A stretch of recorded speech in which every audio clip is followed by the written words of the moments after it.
Nagaan gooftaa keenyas Kiristoos bakka jirtanitti isiniif haa baay'atu. Maatii daandii wangeelaa shoo biyya alaa beeksisanii qophii keenya karaa YouTube kan dhaggeeffattan hunduma keessan. Har'a qophii keenya keessatti faarfannaa isinii qopheessineen barumsa gabaabaa waa'ee faarfannaa irratti isinii qopheessina. Qopheessitoonni daandii wangeelaa shoo tiimiidha.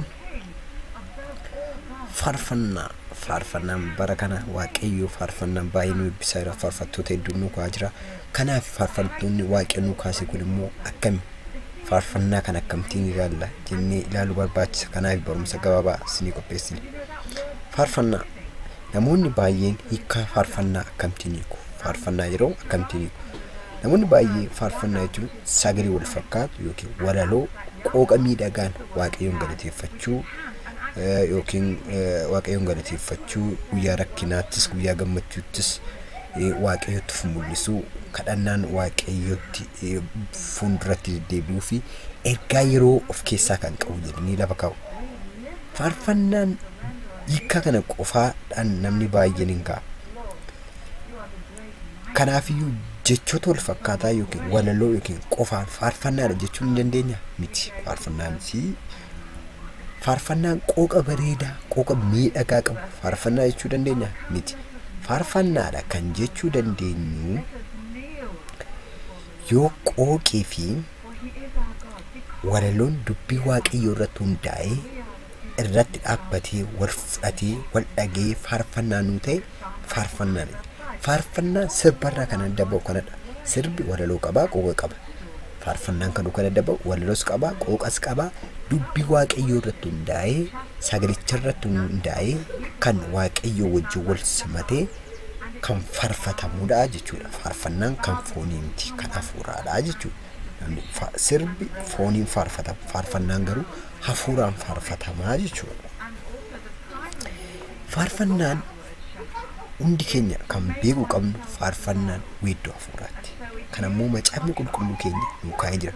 Yeroo kana keessa baay'ee wal makaa jira waan ta'eef faarfattoonni hedduun nu kaa'anii galatisa. Gin faarfattoonni nu kaa'an kun weedduu hafuuraatiin nu faarfachiisaa jiru moo akkamittiin nu faarfachiisa? Akkuma raajii sobduun hin kaatu akkuma abaruu sobduun hin kaatu faarfattoonni sobduus sobaas ka'uu danda'a. Kanaaf faarfannaan hafuuraan hin geggeeffamne faarfannaa sobaadha. Innis Qolaasaa 3:16 gazee qofa garaa garaatiin faarfannaa galataatiin weedduu hafuuraatiin galata garaa keessanii waaqayyoon faarfadhaa jedha. Weedduu hafuuraatiin galata garaa keessanii waaqayyoon weedduu hafuuraan hafuura irratti hundaa'etu kan inni faarfannaan faarfatamu malee faarfannaan foon irratti dhaabbatame tasuma faarfatamuu hin danda'u. Eenyuyyuu beekumsa qabaachuu dandeettii walaloo tsaafuu barreessuu qabaachuu danda'a. Garuu dandeettii faarfachuu yookiin dandeettii faarfannaa baasuu qabaachuu hin danda'u. Faarfannaan weedduu hafuuraati. Hafuura Qolaasaa 3:16 irratti waan hin jiruuf. Dabalataanis lubni keenya lubni Mikiyaas Geedoo tajaajila ifa qabeessa kan jedhu macaafa isaanii keessatti waa'ee faarfannaa akkattiin kaa'u. Tajaajilli faarfannaa tajaajila isa kaan biraatti addadha. Iddoo guddaa kennaniif tajaajilli faarfannaa tajaajiloota jiran hundarraa addadha. Sababni isaan akkas jedhan immoo tajaajilli kaan biyya lafaa kana qofa irratti mul'ata. Kana jechuunis hamma biyya lafaa kana irra jiraannutti tajaajilamna. Faarfannaan garuu itti fufee waaqa irratti ni faarfanna. Akkasumas namoota gara waaqayyootti fidachuuf faarfannaan iddoo guddaa qaba jedhanii lafa qaba. Kanaafiyyuu faarfannaan weedduu hafuuraa ta'uusaa tasuma faarfannaan gubbaadhaa kan fudhatamu jirbaan kan fudhatamu ta'uusaa asirratti nu agarsiisaa jiru lubni keenya. Faarfannaan as yookiin churchii irratti faarfatamee kan dhaabbatamu gubbaa waaqa irratti mana keenya gargaraa irratti tsiyoon irratti hin faarfanne. Kanaafidha faarfannaan kan weedduu hafuuraatii jedhama. Faarfannaan kennaa mitii jedhanii kennaa mitii jechuu barbaadu. Faarfannaan akkuma raajiin kennaa ta'e barsiisaan kennaa ta'e faarfannaanis kennaadha. Kennaa waaqayyoo kennudha. Innis erga Qorontos lakkoofsa 26 gubbaatti akka jedhu. Egaa yaa obboloota koo yeroo walitti qabamtan isin keessaa tokko faarfannaa tokko barsiisaa tokko mul'ata qabate. Faarfannaanis akkuma tokko barsiisaa akkuma mul'ata qabutti faarfannaanis kennaa gooftaan keenya Yesuus Kiristoos waldaadhaaf kenne keessaa isa tokkodha. Kennaan immoo yaadaan yookiin beekumsaan kan jijjiiramuu danda'u miti. Kennaa hafuuraadha yeroo jennu mul'ata waaqarraa fudhatanii kan saba amanaa irratti dabarsan jechuun faarfannaa jechuudha.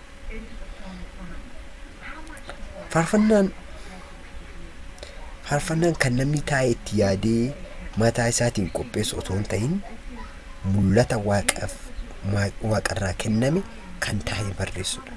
Jara muradhaa qabadhaa kan faarfannaan kan namni taa'ee yaadee xiinxalee barreessu otoo hin ta'in ergaa yookiin mul'ata waaqarraa namaaf kennamu duwwaadha.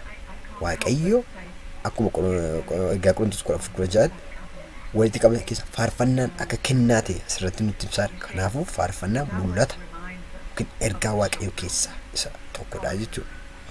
Isa duwwaa yoo miti seenaa barraa isa tokkoffaa lakkoofsa 5 tokko gubbaa irratti nutti hima waa'ee kana. Wanta waaqayyo isinitti mul'isu faarfadhaa jedha. Seenaa barraa keessa waan waaqayyo nutti mul'isu duwwaa faarfannaa malee huni callisnee maa gosaa tokko laallee yookiin gosaa keenya laallee yookiin biyya gara biraa laallee hin faarfanna. Faarfannaan kennaadha erga jennee mul'atadha erga jennee mul'ati kun akkamittiin dhufa? Mul'ati kun akkamittiin dhufa? Faarfannaan kennaadha jennee mul'atas ergaadhas erga jennee mul'ati kun akkamittiin dhufa jennee yoo ilaallu mul'anni kun kan inni dhufuu danda'u yoo jennee ilaallu tokkoffaa yeroo waaqayyotti gammadanii galateeffatan keessi keenya galataan gaafa guutu faarfannaan galataa nutti dhangalaa gubbaarra. Jiru faarfannoonni galataan qabaa abarraan kan nu faarfate faarfannaan galataa baay'eensaa kan nutti dhangalaa jechuudha. Inni lammaffaa immoo yeroo haala gadda keenya keessa jiraannu haala jireenya keenya waaqayyoo yaadnu yeroo kana faarfannaan nutti dhangalaa. Faarfannaa ijoolleen gimbii kwaarii gimbii faarfatan yommuu yaada keenya guutuu wangeela keenya wangeela dubbisnu inni waaqayyo wajjin dubbannu faarfannaan nutti dhangalaa. Karaa biraa harka dirraba keessa mul'ataan karaa irratti utuu deemnu hojii utuu hojjennu faarfannaan nutti dhangala'uu danda'a nutti dhufuu danda'a. Shanaffaa faarfannaa kan haala jireenya namootaa yookiin uumama waaqayyo uume kan yeroo dinqisiifan faarfannaan nuuf kennamuu danda'a.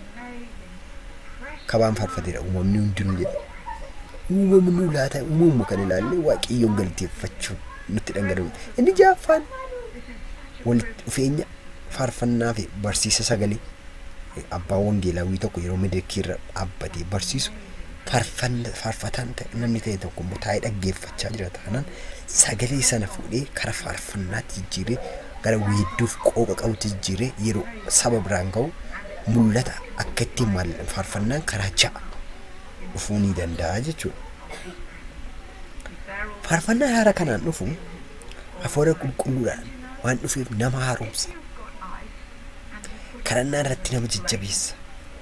Waliigaltee waaqayyoo wajjin akka qabaannu godha faarfannaan akka ittiin dhufu. Faarfannaan karaa ja'aan kan dhufu baay'ee bakka waliigaltee waaqayyoo wajjin qabnu baay'ee jajjabeessa. Asirratti kan hubachuu qabda. Faarfattoonni keessumaa faarfattoonni amma kaatanii jirtan waaqayyoon hojjechuun ni danda'ama garuu hojii ija qabeessa hojii gaarii hojjechuuf faarfannaa kan nama fayyisa ta'uu qaba.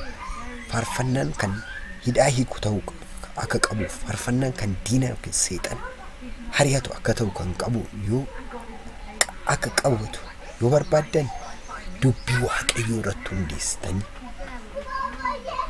sagalichaa wajjin wal simatanii jirba keessaniin teessanii gaaf jirkeeffattanii fudhattanii faarfannaan fayyinanii faarfatamaa jechuudha. Kanaaf namni tokko maal gochaa jira faarfattoonni tokko ammoo maal godhu yaada mataa isaanii yookiin walaloo namarraa fudhatanii sagalee waan qabaniif faarfachuu ni barbaadu. Kun garuu dogoggora guddaadha. Waaqayyo birattis fudhataman qabu. Kanaaf waaqayyo kan inni akkas jedhe ani Daawit ilma Isee nama akka garaa koo argadhe inni jaalala koo hunda ni raawwata. Hojii ergamootaa 22 akka garaa koo nama argadhe jedhe Daawitiin jedhee kan dubbatu maaliif akka garaa isaatti waan hojjetuuf tureefi jechuudha. Egaa faarfannaan namoonni akka mul'ata waaqayyoo ta'e mul'ata isaanii namarratti maxxansuuf deeman kun akkamittiin qopheessu jennee yoo ilaalle ni isaan ittiin qopheessanii tokkoffaa sammuu isaaniitiin taa'anii barreessu. Kennaa otoo hin ta'in dandeettii waan qaban dandeettii warra barreessuu qabu waan ta'eef sammuu isaanii kana dhiphisanii ol kaasanii ochi kaasanii barreessu. Beekumsa qabaachuun bareedaadha. Garuu kennaan qaban taanaan dhiisuu qabu. Faarfannaan waan nama fayyisuuf, faarfannaan hojii seexanaa waan diiguuf, faarfannaan walitti dhufeenya nuu fi waaqayyoo waan cimsuuf wanta akkasii barreeffamuu qabu. Lammaffaa akkamittiin barreessuu yaaluun faarfannaa ergisannaa qopheessu. Faarfannaa nama biraatiin faarfatame kan biyya garbaa irratti faarfatame kana maal godhu fidanii ergisanii as Itoophiyaa gashu afaan Faransiin yoo faarfatame ta'e afaan Ingiliffaa yoo faarfatame ta'e afaan Oromootti fiffiratanii jijjiiratu. Kun afaan Oromoo keessa hin jiru jira afaan garbaa keessa. Garbaa immoo maal godhu faarfannaa bara durii fakkeenyaaf Itoophiyaa keessa fakkeenyaaf ni kenna. Faarfannaa Tasfaayee Gabbisoo baay'een jaalladha waan ta'eef faarfannaa Tasfaayee Gabbisoo fuudhanii riimiks godhanii jechoota tokkotti dabalanii faarfachuu ni danda'u. Fakkeenyadha namni faarfatame hin jiru. Qophatti geeddaranii haal godhu walaloosaa afaan garbaa fudhatanii qopha geeddaranii faarfannaa fakkeessanii nutti faarfachuu ni danda'u. Akkasittiin qopheessuu danda'u. Inni garbaa immoo inni kana amma baay'inaan qopha nama garbaa ittiin faarfate qopheessu Itoophiyaa keessatti afaan kamiiniyyuu afaan keenyaanis baay'ee keessaa afaan Oromooti. Qooqa Mr. A ittiin faarfate Mr. B'n fudhatee faarfa. Jechoota xinnoome warra hatu. Kun immoo waaqayyoon jaallatu. Wangeela keessatti maal jedha seetan Isaayyaas 61:8 irratti.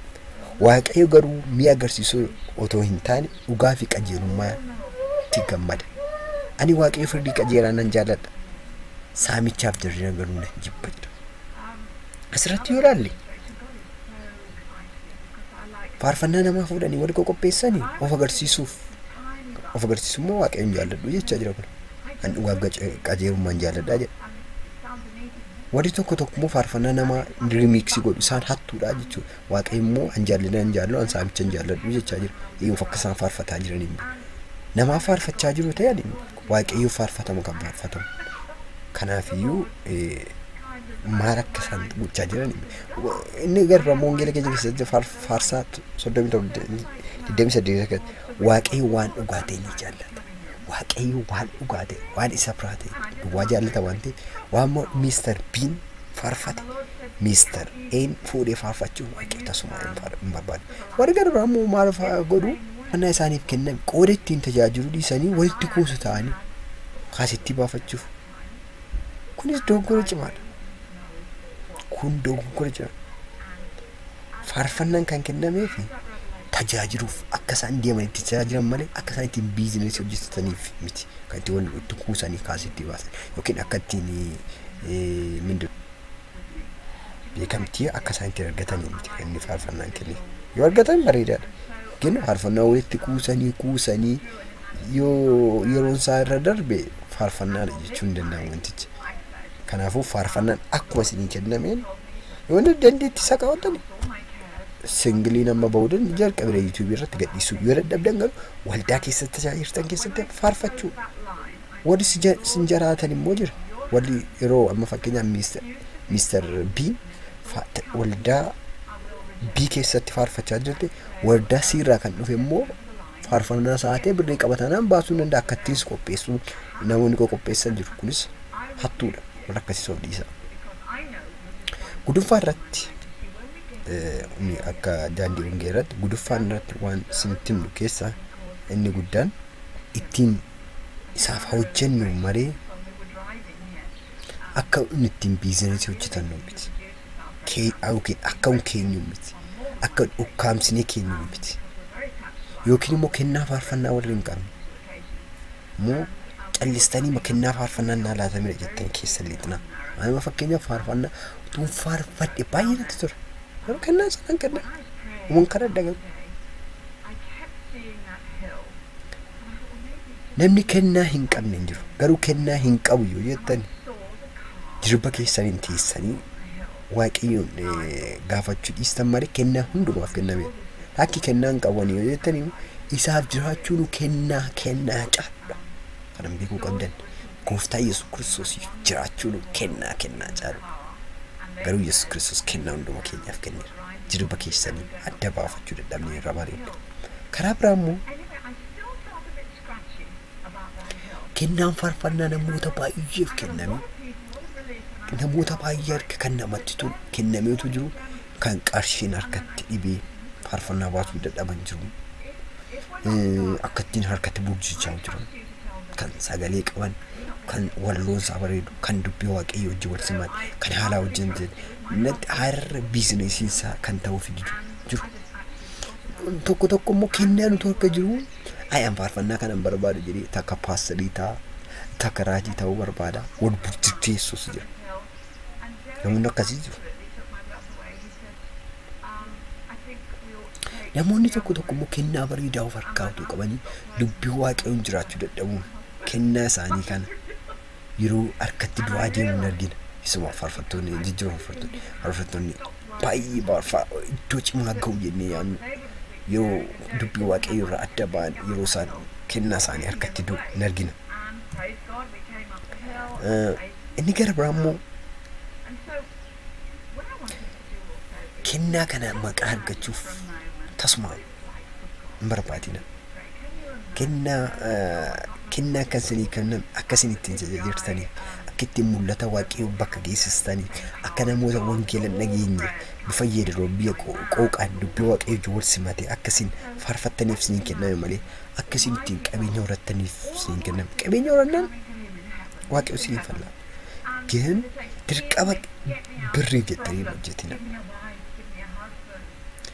inni dhuma akka daandii wangeelatti kan sin gorsin faarfannaan kan nuuf kenname sanaan amanamanii jiraachuu yoo amanamtanii jiraattan mul'ati keessan ittuma caalaa dhufa ittuma babal'achaa dhufa isa duriirrayyuu baay'ee babal'achaa dhufa kanaafuu kennaa nuuf kenname amanummaan haa jiraannu waaqayyo guddaa godhee isin eebbisu baay'ee isin jaallannaa waaqayyo isin eebbisu